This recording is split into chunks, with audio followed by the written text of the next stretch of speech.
When reading the Gospel accounts, we, rightfully so, focus on Christ and the teachings of the faith in which we are to apply to our own lives. And while Christ warns that his return will be like a thief in the night, and thus we are to remain vigilant, we should not overlook that his incarnation in the flesh was also unexpected, taking the world by surprise. What happens when the infinite touches down on the finite? What happens when the eternal enters into temporal time?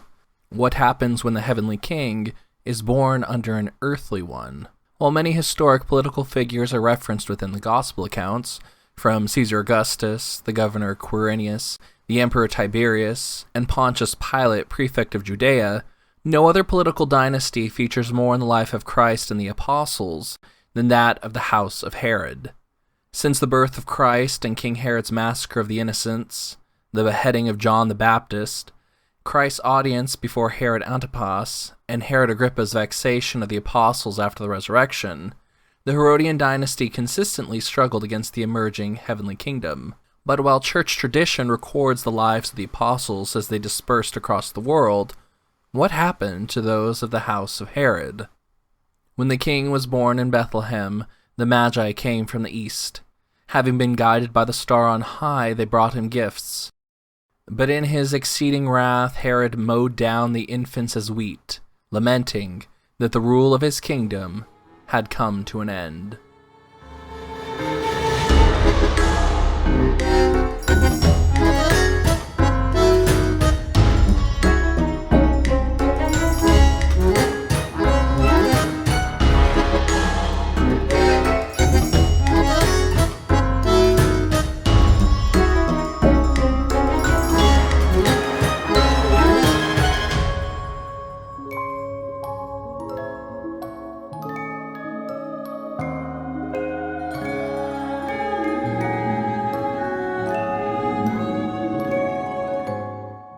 Christ was born during the reign of King Herod the Great over the Roman client state of the Kingdom of Judea. While Herod's history is storied and covered in blood, for the sake of this look into his life and his following dynasty, we'll start at the birth of Christ. However, highlights of his life prior to the incarnation include appointing his brother-in-law as high priest, then having him drowned, siding with Octavian in his war against Mark Antony and Cleopatra, then being made king of Judea, executing his first wife and mother-in-law, receiving more territory from Augustus, then rebuilding the Second Temple, financially supporting the Olympic Games and ensuring their future, and then his reconciliation with Augustus, to then being given permission to execute his sons, Alexander and Aristobulus, making his son Antipater the sole heir to his throne. As Eusebius relates, Herod, the first ruler of foreign blood, became king. The prophecy of Moses received its fulfillment, according to which there should not be wanting a prince of Judah, nor a ruler from his loins, until he come for whom it is reserved. As Josephus relates, he was an Idumean on his father's side, and an Arabian on his mother's side. Despite his rebuilding of the Second Temple, the order of the high priesthood, from which ancient times had proceeded regularly in the closest succession from generation to generation, it was immediately thrown into confusion, as Herod no longer appointed the high priests from the ancient line, but gave the honor to certain obscure persons. He had been the first to lock up the sacred garment of the high priest under his own seal, and refused to permit the high priest to keep it for himself. When the wife of his younger brother, Pheroras, had died, Herod sought to betroth him to his eldest daughter. While Pheroras had initially agreed to his brother's proposal, his affection for an Arabian slave girl led him to reject the marriage and marry the Arabian girl instead, setting the two brothers at enmity. Herod's son Antipater, who had longed for the throne himself and schemed against his own brothers to have them executed, plotted with his uncle to poison Herod. Antipater, like his father, possessed an extreme paranoia, perhaps not without reason, and found an excuse to travel to Rome while the murder plot took place. However, Pheroras fell ill and soon died before Herod could be murdered, which became the source of Antipater's misfortunes, despite him having already set sail for Rome. At the death of Pheroras, two of his freedmen, seeking to avenge him, came to Herod, accusing his Arabian wife of having poisoned him with an alleged love potion. King Herod then put the women slaves to torture and extracted a confession that the poison was intended for him, and that his son Antipater, out of fear that a similar fate would befall him, left for Rome to avoid suspicion being cast upon him, and that his hatred for his father be made manifest. Herod stripped Antipater's mother of her finery and sent her away, then sent word to his son to quickly return from Rome, under false pretense, with the intent to put him on trial for his conspiracy against him. Antipater hesitated to return to Jerusalem, having learned the death of Herodias and the expulsion of his mother, but was convinced otherwise that a speedy arrival would remove the weight of the accusations against him, which had grown heavy in his absence. Antipater's hopes were quickly dashed upon his return, receiving bitter curses against him for the murder of his brothers, and his father, King Herod, only told him to prepare for his trial before the governor of Syria, Quintilius Varus. Brought before trial, Antipater stood accused. Yet wast thou, O Antipater, as thou hast thyself confessed, the informer as to what wicked actions that they, his brothers, had done, and the searcher out of the evidence against them, and the author of the punishment they underwent upon their detection. Nor do we say this as accusing thee, for being so zealous in thy anger against them, but are astonished at thy endeavors to imitate their profligate behavior. And we discover thereby that thou dost not act thus for the safety of thy father, but for the destruction of thy brethren, that by such outside hatred of their impiety thou mightest believe to be a lover of thy father, and mightest thereby get thee power enough to do mischief with the greatest impunity, which design thy actions indeed demonstrate. Quintilius then ordered a man sentenced to death to drink from the vial alleged to be the poison for Herod, and the man dropped dead. Antipater, having been bound in chains, was delivered to his father, who had sent letter to Caesar to inform him of his son's wickedness, being afraid of sending Antipater to Rome in person, lest he escape. Disinheriting his son, he made Herod Antipas his sole heir, out of hatred to Archelaus and Philip, ironically, due to the slander Antipater had raised against them. Amidst the familial scheming, turmoil for the throne, and uprisings, however, men from the east arrived, seeking audience with the king. Now when Jesus was born in Bethlehem of Judea, in the days of Herod the king, behold, there came wise men from the east to Jerusalem, saying, Where is he that is born King of the Jews? For we have seen his star in the east, and are come to worship him. When Herod the king had heard these things, he was troubled, and all Jerusalem with him.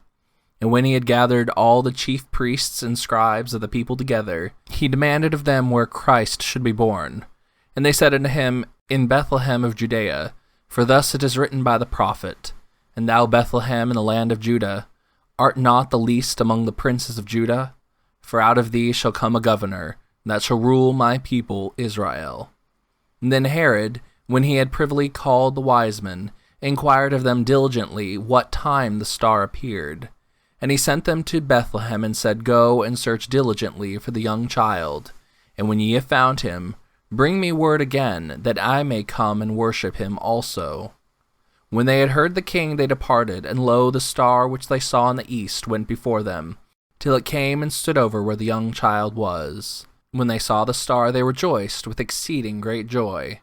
And when they were come into the house, they saw the young child with Mary his mother, and fell down and worshipped him. And when they had opened their treasures, they presented unto him gifts, gold and frankincense and myrrh. And being warned of God in a dream that they should not return to Herod, they departed into their own country another way.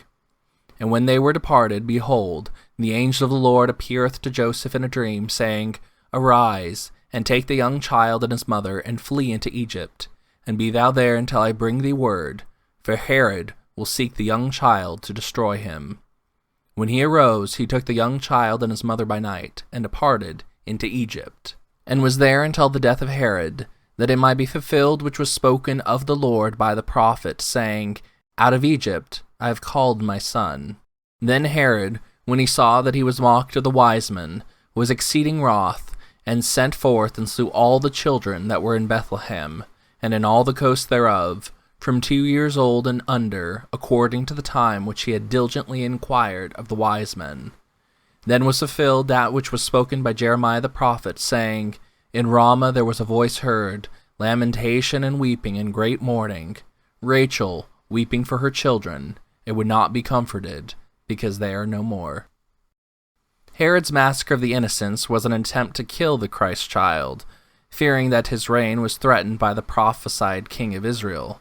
As of such, since the circumstances surrounding the birth of John the Baptist were auspicious, with his father being stricken silent after a visitation in the Holy of Holies, only again speaking when he named John, John too was under suspicion as being a challenger to Herod's throne. Herod's men confronted his father, the priest Zechariah, concerning the location of his son, and the priest himself was killed within the temple, as Elizabeth fled with their son John into the wilderness. As the Lord recounts in Matthew 23:35, that upon you may come all the righteous blood shed upon the earth, from the blood of righteous Abel unto the blood of Zacharias, the son of Barachias, whom you slew between the temple and the altar. At 70 years of age, Herod's health rapidly began to decline, his illness increasing in a severe manner, and this by God's judgment upon him for his sins. A fire grew in him slowly, not appearing to the touch outwardly, but augmenting his pains inwardly, bringing upon him a voracious appetite which he was unable to satisfy with any manner of food. His entrails ulcerated, and the most violent of his pain lay on his colon, with an aqueous and transparent fluid discharging and settling around his feet, and in a like manner afflicting him at the bottom of his belly. His genitals had putrefied and produced wriggling worms, and when he sat upright he had difficulty breathing. The breathing itself was loathsome on account of the stench of his breath, and the quickness of his breaths. He had convulsions in every part of his body, which also increased his strength to an insufferable degree. It was said by those who pretended to divine and who were endued with wisdom to foretell such things, that God had inflicted this punishment on the king on account of his great impiety. Yet he was still in hopes of recovery, though his ailment seemed greater than any man could bear. He sent for physicians and followed their prescriptions, going beyond the Jordan to bathe in the warm baths of Calero, which were fit also to drink. When the physicians thought it once fit for him to bathe in a vessel full of oil, Herod's eyes became weak and rolled upward like a dead man's. But upon the lamenting cries of his servants, he revived. Having no longer the least hopes of recovery, he gave order that every soldier should be paid 50 drachma, and he also gave a great deal to their commanders and to his friends, and came again to Jericho, where he grew so choleric that it brought him to do all things like a madman, and though he were near his death, he contrived the following wicked designs. He commanded that all the principal men of the entire Jewish nation, wheresoever they lived, should be called to him. Accordingly, there were a great number that came, because the whole nation was called, and death was the penalty for those who had ignored his letters. And now the king was in a wild rage against them all, both the innocent and those who had afforded ground for accusations. And when they had arrived, he ordered them all to be shut up in the hippodrome, and sent for his sister Salome and her husband Alexis, and thus spake to them, I shall die in a little time, so great are my pains, which death ought to be cheerfully borne, and to be welcomed by all men. But what principally troubles me is this, that I shall die without being lamented, and without such a mourning as men usually expect at a king's death. Knowing of the hatred that the nation had for him, on his deathbed, he plotted one last massacre. Quote, I know the Jews will rejoice at my death, but I may be lamented by others, and have a splendid funeral, if you are willing to perform my commands. When I shall expire, surround these men, who are now under guard, as quickly as possible with soldiers, and slay them, in order that all of Judea and every house may weep for me, even against their will. He desired that the whole nation should be put to mourning and made desolate of their dearest of loved ones. One way or another, the day of his death would be remembered as a great day of mourning. As he gave these commands to his sister and brother-in-law, ambassadors arrived with letters from Rome and from Caesar, who informed Herod that one of Antipater's companions had been slain, and as for Antipater himself, Caesar left it to Herod to act as becomes a father and king, and to either banish his son or to take his life, whichever pleased him. Elated by the news of the death of his son's companion and the power which was now given over to him, his pains grew more fierce, on the verge of fainting from hunger. Herod then called for an apple and a knife, as was his custom to pare the apple himself. Yet holding the knife, he attempted to stab himself, to end his pain, had not his cousin prevented him, restraining him as the king cried out in woeful lamentation, which echoed throughout the palace. Antipater, believing this to be the deathly wails of his father, grew bold, hoping soon to attain release and take the kingdom for himself. Discoursing with the jailer and promising him great things should he be freed, the jailer not only refused, but informed the king of the bribes and plot. Herod, upon hearing this, cried out and beat his head, and though on the verge of death, raised himself up and called for his guards to immediately kill Antipater, and to have him buried ignobly. 5 days after the execution of his son, King Herod, in excessive pain, breathed his last. As recorded by Macrobius, one of the last pagan writers of Rome, in his Saturnalia, quote, "On hearing that the son of Herod, king of the Jews, had been slain, when Herod ordered that all the boys in Syria under the age of 2 be killed, Augustus said, 'It is better to be Herod's pig than his son.'" The king's sister Salome and her husband, before the king's death was made known, dismissed those who were shut up in the hippodrome, and told them that the king had ordered them to return to their own lands, and to take care of their own affairs. And thus the final wicked act of Herod was prevented.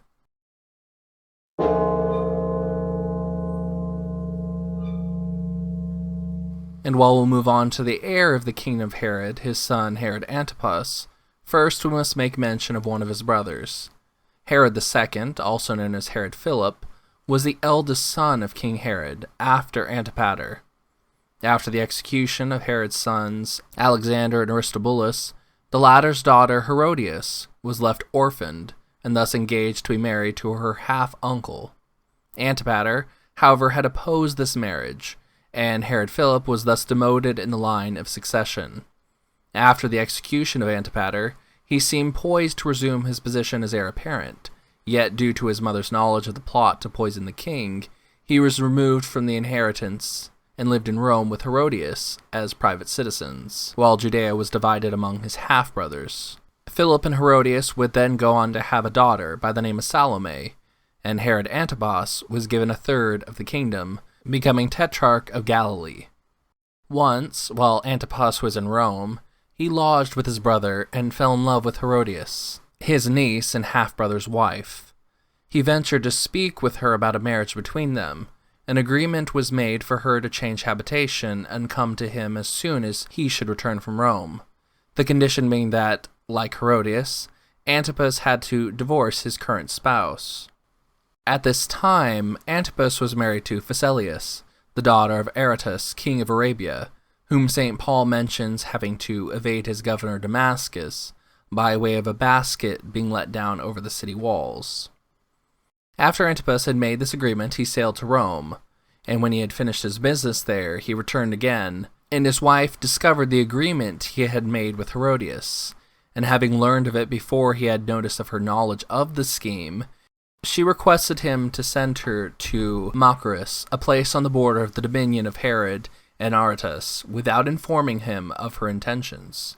Accordingly, Antipas sent her, thinking his wife had not yet perceived of his plan, and so she prepared, sending message a good while before Massacre, to make all things necessary for her travel, by way of the general of her father's army. And then a voice crying out in the wilderness was heard, and John the Baptist, preaching of repentance of sin, appeared. After Christ's ministry began, John would soon be arrested. For Herod himself had sent and laid hold of John, and bound him in prison for the sake of Herodias, his brother Philip's wife, for he had married her, because John had said to Herod, "It is not lawful for you to have your brother's wife." Therefore, Herodias held it against him and wanted to kill him, but she could not.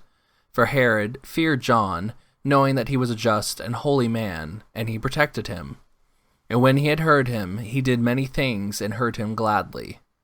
Then an opportune day came when Herod, on his birthday, gave a feast for his nobles, the high officers and the chief men of Galilee. And when Herodias' daughter came in and danced, and pleased Herod, and those who sat with him, the king said to the girl, "Ask me whatever you want, and I will give it to you." And he swore to her, "Whatever you ask me, I will give you, up to half my kingdom." So she went out and said to her mother, "What shall I ask?" And she said, "The head of John the Baptist." Immediately she came in with haste to the king and asked, saying, "I want you to give me at once the head of John the Baptist on a platter." And the king was exceedingly sorry, yet because of the oaths and because of those who sat with him, he did not want to refuse her. Immediately the king sent an executioner and commanded his head be brought. And he went and beheaded him in prison, brought his head on a platter, and gave it to the girl. And the girl gave it to her mother. When his disciples heard of it, they came and took away his corpse, and laid it in a tomb.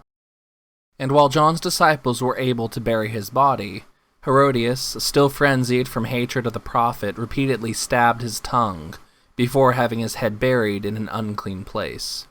As St. Jerome relates in his apology against Rufinus, this is what Fulvina did to Cicero, and Herodias to John. They could not bear to hear the truth, and therefore they pierced the tongue that spoke truth with the pin that parted their hair. This was where his head lay until St. Joanna, the wife of Herod's steward, Chusa, secretly took the head, placed it in a vessel, and buried it on the Mount of Olives in one of Herod's properties. During the time of Christ's ministry, a sect known as the Herodians appeared, such as mentioned in Mark 3:6, and the Pharisees went forth and straightway took counsel with Herodians against him, how they might destroy him. But who were these Herodians? Blessed Theophylact of Ochrid explains, they were either soldiers of Herod or adherents to a newly appeared heresy, which taught that Herod himself was the Messiah, because with him the succession of Judaic kings had come to an end. For the prophecy of Jacob clearly stated that when the line of the princes of Judah would fail, then the Christ would come. The scepter shall not depart from Judah, nor a lawgiver from between his feet until Shiloh come, and unto him shall the gathering of the people be. Therefore, since there was no Judaic prince during Herod's years, and Herod, a native of Idumea, ruled as a foreigner, there were those who thought that he was the Messiah. They formed a heretical faction, and it was they who were attempting to kill the Lord. How ironic it is then that the Pharisees would find common cause with those preaching a Herodian Messiah. Now as the Passover approached, Christ was bound and held by the Pharisees, placed on trial before Pilate. When Pilate heard of Galilee, he asked whether the man were a Galilean. And as soon as he knew that he belonged into Herod's jurisdiction, he sent him to Herod, who himself was also at Jerusalem at that time. And when Herod saw Jesus, he was exceedingly glad, for he was desirous to see him of a long season, because he had heard many things of him, and he hoped to have seen some miracle done by him. Then he questioned with him in many words, but he answered him nothing. And the chief priests and scribes stood and vehemently accused him. And Herod with his men of war set him at naught, and mocked him, and arrayed him in a gorgeous robe, and sent him again to Pilate. And the same day Pilate and Herod were made friends together, for before they were at enmity between themselves. However, with Christ crucified and John beheaded, the forerunner's admonition of the adulterous and incestuous fair would continue to haunt the couple and begin their downfall. Herod's first wife, Phasaelus, arrived in Arabia, under the conduct of several generals, who carried her from one to another successfully, and soon came to her father, and told him of Herod's intentions. Saratus made this the first occasion of his enmity between him and Antipas, who had previously some quarrel with him about the lands and the borders of the two countries. So they raised armies on both sides and prepared for war, sending their generals to fight instead of themselves.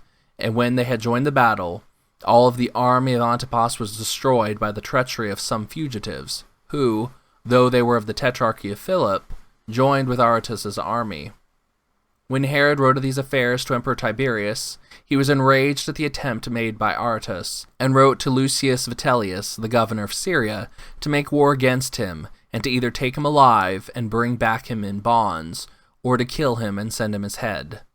However, as Vitellius began his march against Aretas, he received word that Tiberius had died, and thus recalled his army and returned home, as he did not have the authority as before to enact war under the new Emperor Gaius, also known as Caligula. Prior, Herod Agrippa, the nephew of Herod Antipas, had fallen into a deep debt and lacked any way to pay his many creditors. On the verge of suicide, his wife Cypros sent a letter to his sister Herodias, wife of his uncle Herod Antipas, pleading for assistance. Antipas provided, even appointing him as magistrate. However, the assistant soon bore enmity between the two, and reproaches were cast one against the other, leading to Agrippa to go to Flaccus, a friend of his in Rome. After more money troubles and debts, Agrippa was led back to Capri, where he ingratiated himself with the grandson of the Emperor Tiberius, Gaius, who would later be known as Caligula.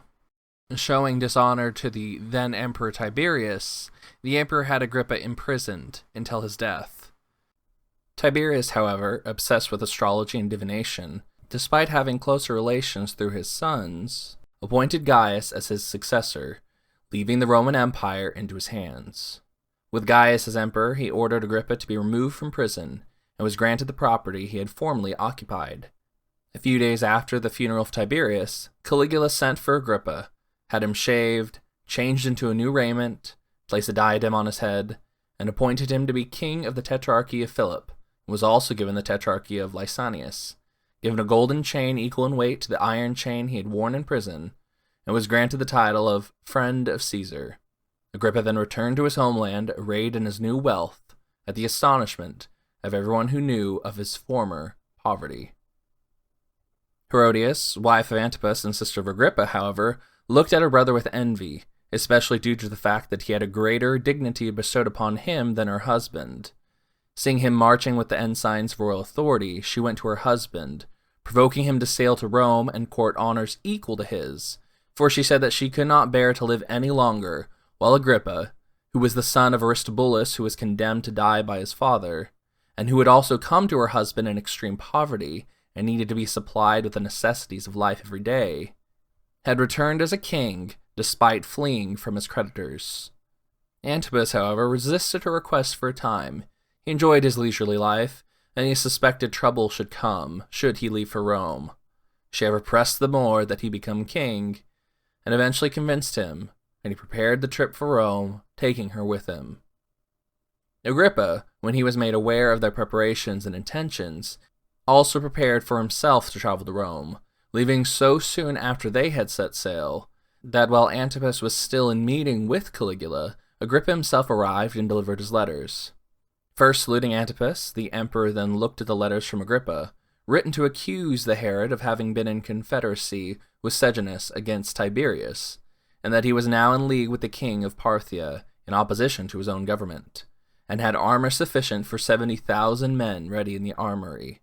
The emperor then asked Herod Antipas about the armory, which he admitted was true, which Caligula took as sufficient proof of his intent to revolt.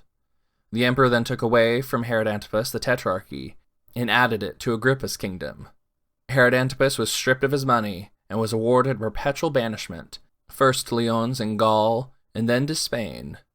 When informed that Herodias was the sister of Agrippa, Caligula then offered her a present of the money that was hers, and told her that it was her brother that prevented her from the same calamity of her husband. Herodias, however, replied, "Thou indeed, O emperor, act after a magnificent manner, and as becomes thyself in what thou offerest me. But the kindness which I have for my husband hinders me from partaking of the favor of thy gift. For it is not just that I, who have been made a partner in his prosperity, should forsake him in his misfortunes." Upon hearing this, he became enraged, and sent her away with Herod to banishment, and gave her estate to Agrippa. As relates Josephus, And thus did God punish Herodias for her envy at her brother, and Herod also, for giving ear to the vain discourse of a woman. As exiles, Herod and Herodias then lived in poverty and humiliation, until the earth then accepted and swallowed them, as is the fate of all men.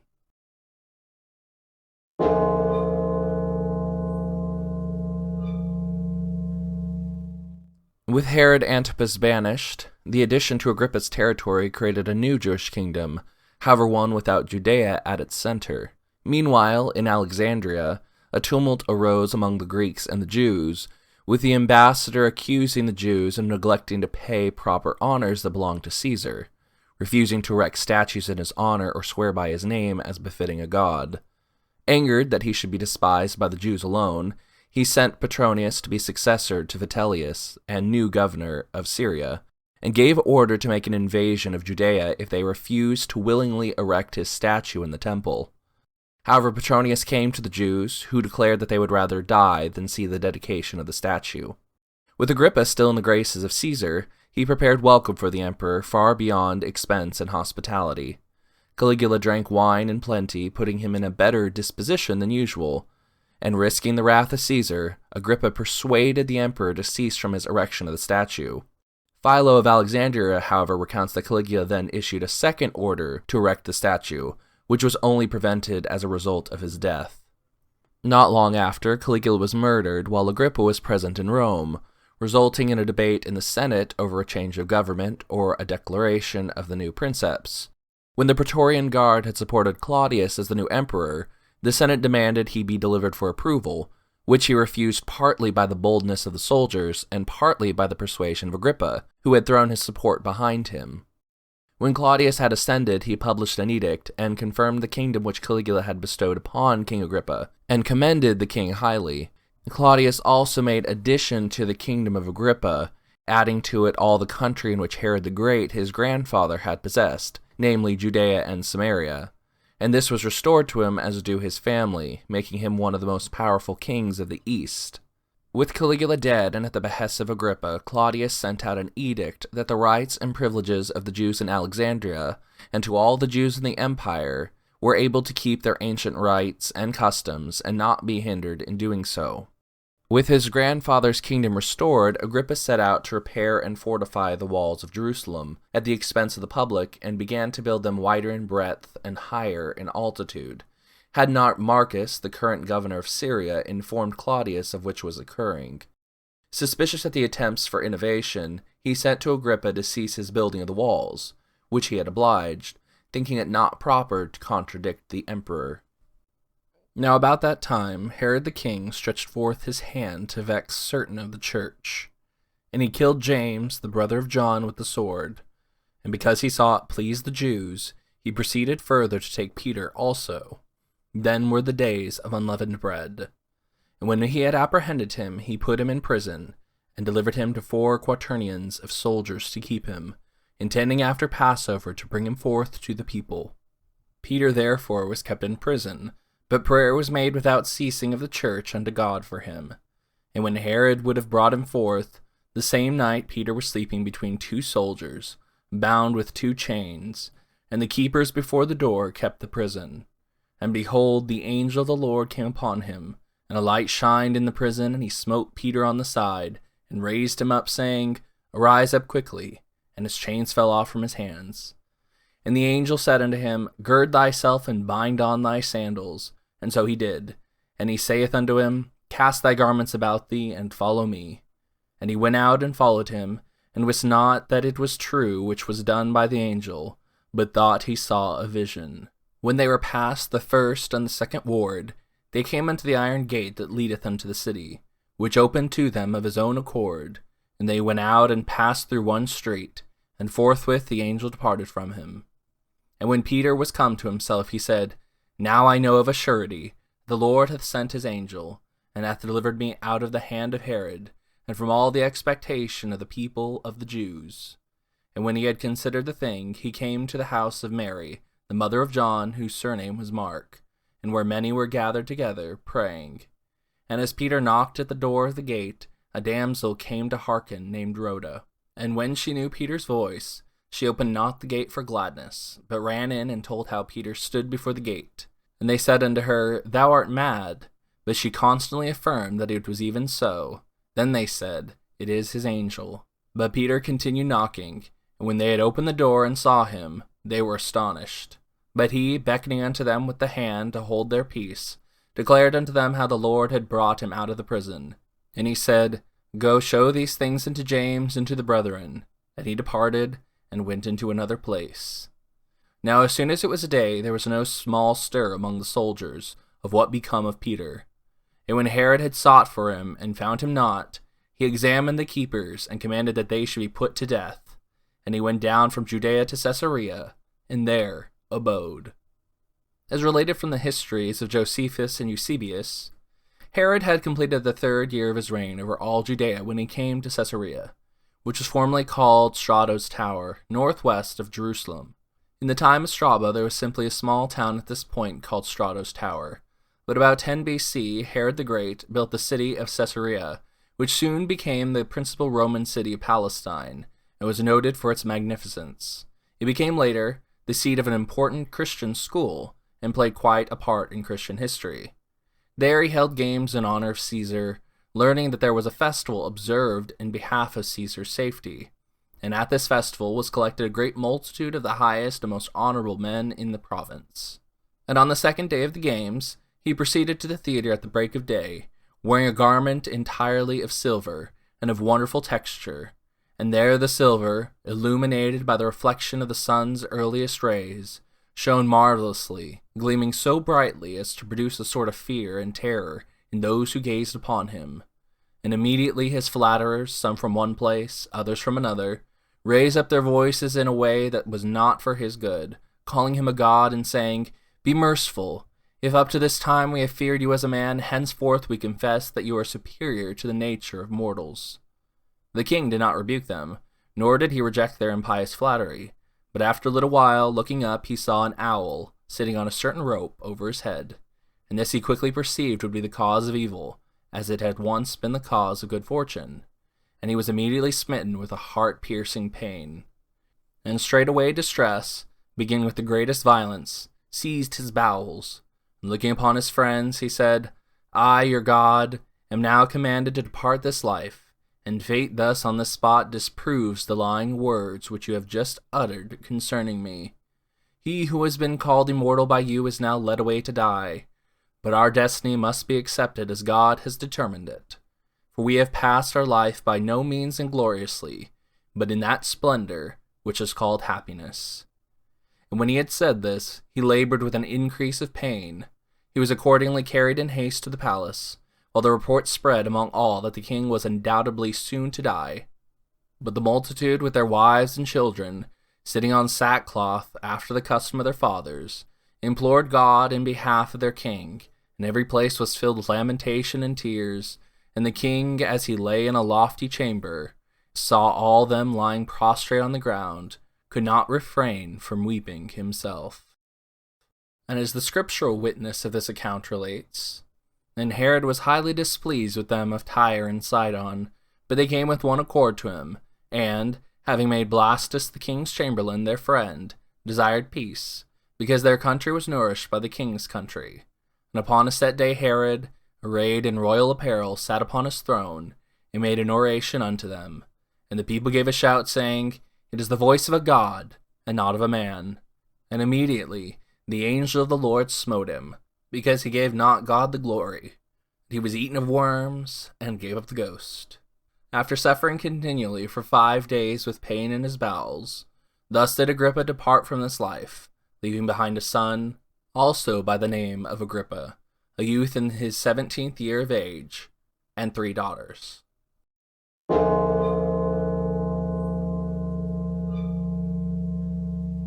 Now Agrippa II, son of the deceased first, was brought up with Claudius Caesar in Rome. And when Caesar was informed that Agrippa was dead, and that the inhabitants of Sebast and Caesarea had abused him, he was sorry at the first news, and displeased at the ingratitude of those cities. He was therefore disposed to send Agrippa the son away presently to succeed his father in the kingdom, willing to confirm it by oath. But his advisers dissuaded him from it, saying it was ill-advised to grant such a large kingdom to a young man his age. Thus Claudius sent a procurator over Judea, and thus the kingdom of Judea was once again reverted back into a Roman procuratorship. When Felix was made procurator over Judea, he became smitten with a sister of Agrippa, Drusilla, and endeavored to persuade her to leave her present husband and marry him. She thus married Felix and had a son by the name of Agrippa as well. Another sister, Bernice, after the death of Herod king of Chalcis, both her husband and uncle, there were reports of her having incestuous relations with her brother, Agrippa II, and thus she persuaded Ptolemy, king of Sicilia, to be circumcised and to marry her, to prove that the rumors were false. However, even this marriage did not last long, as it was said Bernice left her husband with impure intentions and returned to her brother. When Herod, king of Chalcis, died, Agrippa II was granted the territory of his former domain. However, he was then forced to give it up, but Claudius granted him the territories previously ruled over by Philip the Tetrarch. For about the first year of the reign of Nero, the emperor bestowed upon Agrippa a certain part of Galilee, Tiberias, and Tarichae. When Felix was succeeded by Festus as governor of Syria, St. Paul still remained in prison at Caesarea Maritime. Now when Festus was come into the province, after 3 days he ascended from Caesarea to Jerusalem. Then the high priest and the chief of the Jews informed him against Paul, and besought him, and desired favor against him, that he would send for him to Jerusalem, laying wait in the way to kill him. But Festus answered that Paul should be kept at Caesarea, and that he himself would depart shortly thither. Let them therefore, he said, which among you are able, go down with me, and accuse this man, if there be any wickedness in him. And when he had tarried among them more than 10 days, he went down unto Caesarea, and the next day, sitting on the judgment seat, commanded Paul to be brought. And when he was come, the Jews which came down from Jerusalem stood round about, and laid many and grievous complaints against Paul, which they could not prove. While he answered for himself, Neither against the law of the Jews, neither against the temple, nor yet against Caesar, have I offended anything at all. But Festus, willing to do the Jews a pleasure, answered Paul and said, Wilt thou go up to Jerusalem, and there be judged of these things before me? Then said Paul, I stand at Caesar's judgment seat, where I ought to be judged. To the Jews I have done no wrong, as thou very well knowest. For if I be an offender, or have committed anything worthy of death, I refuse not to die. But if there be none of these things whereof these accuse me, no man may deliver me unto them. I appeal unto Caesar. Then Festus, when he had conferred with the council, answered, Hast thou appealed unto Caesar? Unto Caesar thou shalt go. And after certain days, King Agrippa and Bernice came unto Caesarea to salute Festus. And when they had been there many days, Festus declared Paul's case unto the king, saying, There is a certain man left in bonds by Felix, about whom, when I was at Jerusalem, the chief priests and the elders of the Jews informed me, desiring to have judgment against him. To whom I answered, It is not the manner of the Romans to deliver any man to die, before that which he is accused, to have the accusers face to face, and to have license to answer for himself concerning the crime laid against him. Therefore, when they were come hither, without any delay on the morrow, I sat on the judgment seat, and commanded the man be brought forth, against whom the accusers stood up, and they brought none accusation of such things as I supposed, but had certain questions against him of their own superstition, and of one Jesus, which was dead, whom Paul affirmed to be alive. And because I doubted of such manner of questions, I asked him whether he would go to Jerusalem, and there be judged of these matters. But when Paul had appealed to be reserved unto the hearing of Augustus, I commanded him to be kept till I might send him to Caesar. Then Agrippa said unto Festus, I would also hear the man myself. Tomorrow, said he, thou shalt hear him. And on the morrow, when Agrippa was come and Bernice, with great pomp, and was entered into the place of hearing, with the chief captains and principal men of the city, at Festus's command, Paul was brought forth. And Festus said, King Agrippa, and all men which are here present with us, ye see this man, about whom all the multitude of the Jews have dealt with me, both at Jerusalem and also here, crying that he ought not to live any longer. When I found that he had committed nothing worthy of death, and that he himself hath appealed to Augustus, I have determined to send him, of whom I have no certain thing to write unto my lord. Wherefore I have brought him forth before you, and specially before thee, O King Agrippa, that after examination had, I might have somewhat to write. For it seemeth to me unreasonable to send a prisoner, and not withal to signify the crimes laid against him. Then Agrippa said unto Paul, Thou art permitted to speak for thyself. And Paul stretched forth the hand and answered for himself. I think myself happy, King Agrippa, because I shall answer for myself this day before thee, touching all the things whereof I am accused of the Jews, especially because I know thee to be an expert in all customs and questions which are among the Jews. Wherefore I beseech thee to hear me patiently. My manner of life from my youth, which was the first among mine own nation at Jerusalem, know all the Jews, which knew me from the beginning, if they would testify, that after the most straitest sect of our religion, I lived a Pharisee. And now I stand and am judged for the hope of the promise made of God unto our fathers, unto which promise our 12 tribes, instantly serving God day and night, hope to come. For which hope's sake, King Agrippa, I am accused of the Jews. Why should it be thought a thing incredible with you, that God should raise the dead? I verily thought with myself, that I ought to do many things contrary to the name of Jesus of Nazareth. Which thing I also did in Jerusalem, and many of the saints did I shut up in prison, having received authority from the chief priests. And when they were put to death, I gave my voice against them. And I punished them oft in every synagogue, and compelled them to blaspheme. And being exceedingly mad against them, I persecuted them even unto strange cities. Whereupon, as I went to Damascus, with authority and commission from the chief priests, at midday, O king, I saw on the way a light from heaven, above the brightness of the sun, shining round about me, and them which journeyed with me. And when we were all fallen to the earth, I heard a voice speaking unto me, and saying in the Hebrew tongue, Saul, Saul, why persecutest thou me? It is hard for thee to kick against the goads. And I said, Who art thou, Lord?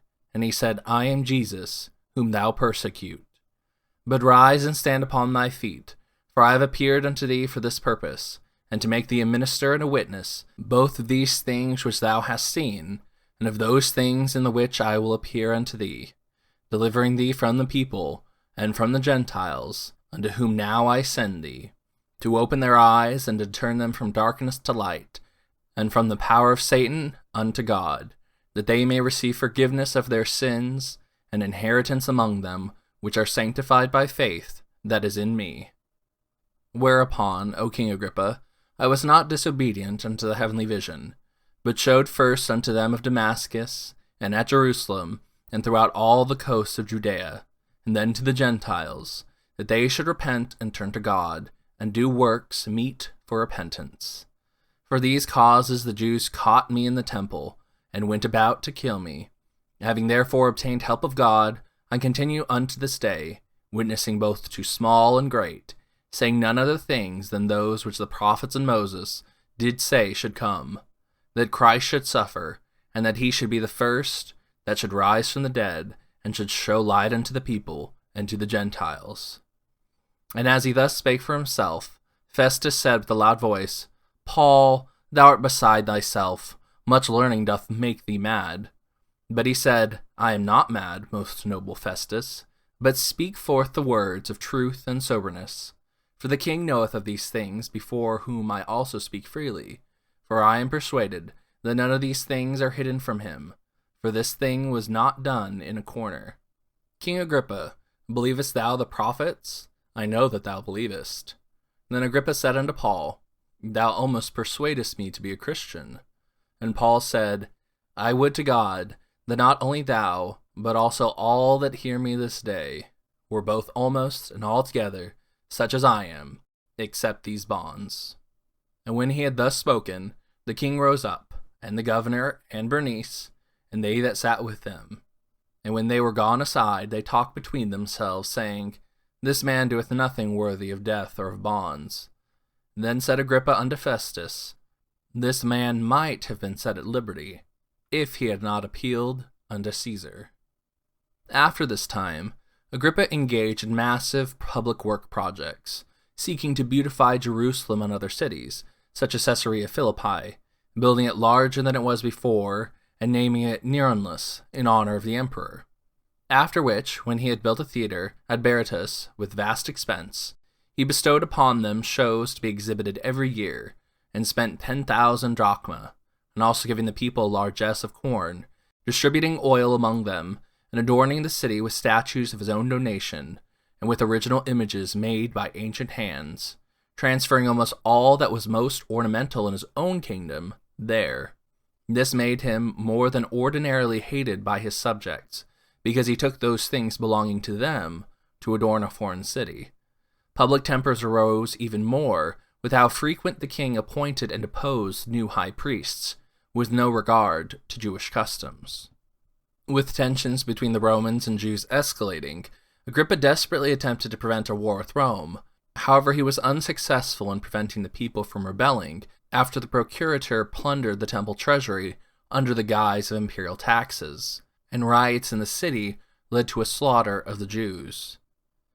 Unsuccessfully mediating with the rebels in the first Jewish revolt, the rebels burned down the palace of Herod, and he and Bernice fled to Galilee and joined with the Roman cause.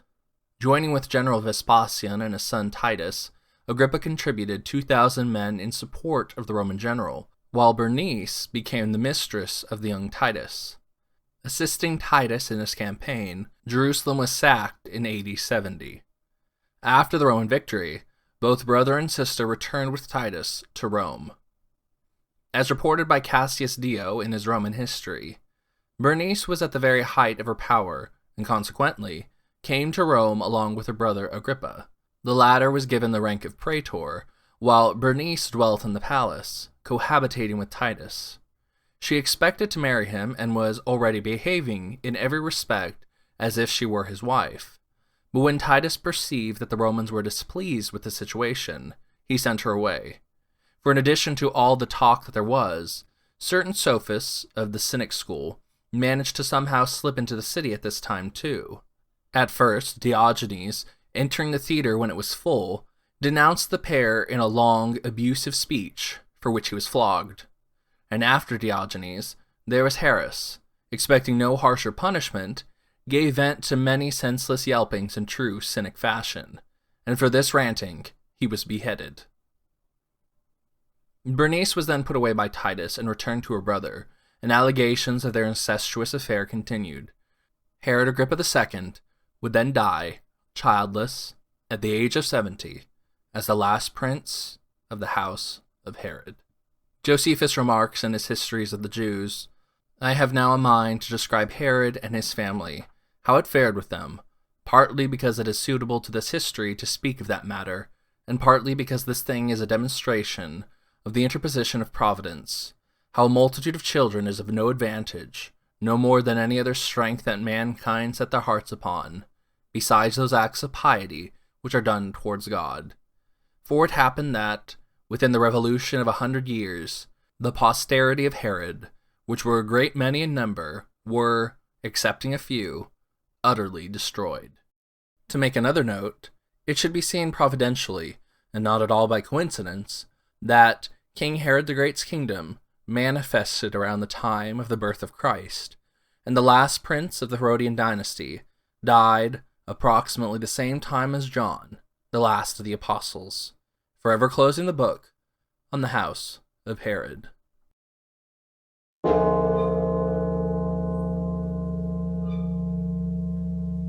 And thus ended the house of Herod. But what of Salome, that daughter of Herodias who danced for the head of John the Baptist? Salome was married to her uncle, the Tetrarch Philip, but when he died childless, she was then married to her cousin, Aristobulus, the son of Herod of Chalcis, and they had 3 sons, Herod, Agrippa, and Aristobulus. A few coins have been discovered depicting them both. While not much is known concerning Aristobulus, he was possibly the ruler of Chalcis, Armenia Minor, or northern Syria, or perhaps all 3 at various times. At some point, however, Salome desired to be with her mother, and thus journeyed westward to Spain, where she had been exiled. And thus relates St. Nikolai Velimirovic in his prologue. If you observe how men die, you would see that the death of a man usually resembles his sin, as it is written, "For all that take the sword shall perish by the sword." Every sin is a knife, and men are usually slain by that sin which they most readily committed.